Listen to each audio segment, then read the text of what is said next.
Hi hello everyone, welcome to our channel. நீங்கள் எல்லோரும் night சாப்பிட்டீங்களா? எங்கள் வீட்டில் என்ன சாப்பாடு அப்படின்னு சொல்லிட்டு பார்க்கலாமா? இது என்னோடய மதிய சாப்பாடுங்க.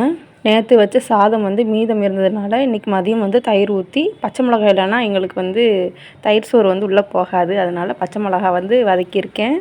அப்புறம் காலையில் வச்ச கூட்டுங்க. என்னோடய ஃபேமிலி ஃபேவரெட் பச்சை மிளகாங்க.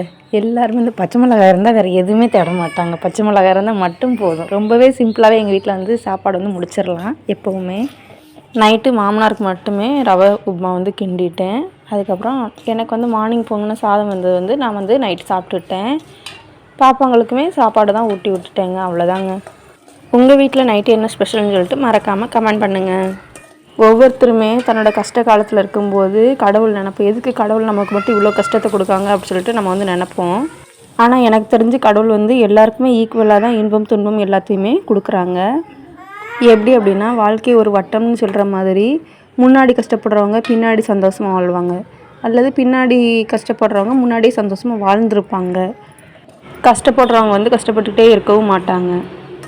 எல்லோரும் பார்க்குறதுக்கு வச்சு அவங்கெல்லாம் இப்படி நல்லா இருக்காங்களே, இவங்க இப்படி இருக்கிறாங்களேன்னு சொல்லி பார்க்குறதுக்கு வேணால் தோணுங்க. ஆனால் மனசளவில் நம்ம போய் ஒவ்வொருத்தர் வாழ்க்கையை நம்ம வாழ்ந்து பார்க்கறது கிடையாது.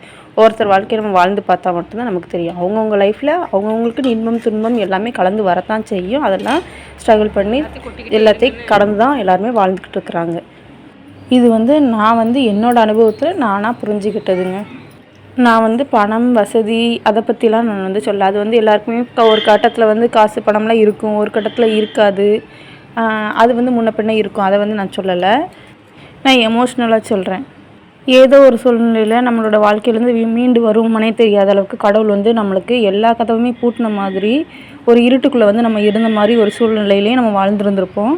அதுலேருந்து கொஞ்சம் கொஞ்சமாக மீண்டு வெளியில் ஒரு சந்தோஷமான வாழ்க்கையுமே வாழ்ந்துருந்துருப்போம். அதனால் கடவுள் எல்லாருக்குமே ஈக்குவலாக தான் இன்பம் துன்பம் எல்லாமே கொடுப்பாங்க. எந்த சுச்சுவேஷனாக இருந்தாலும் பொறுமையாக மட்டும் இருங்க. தேங்க்ஸ் ஃபார் வாட்சிங்.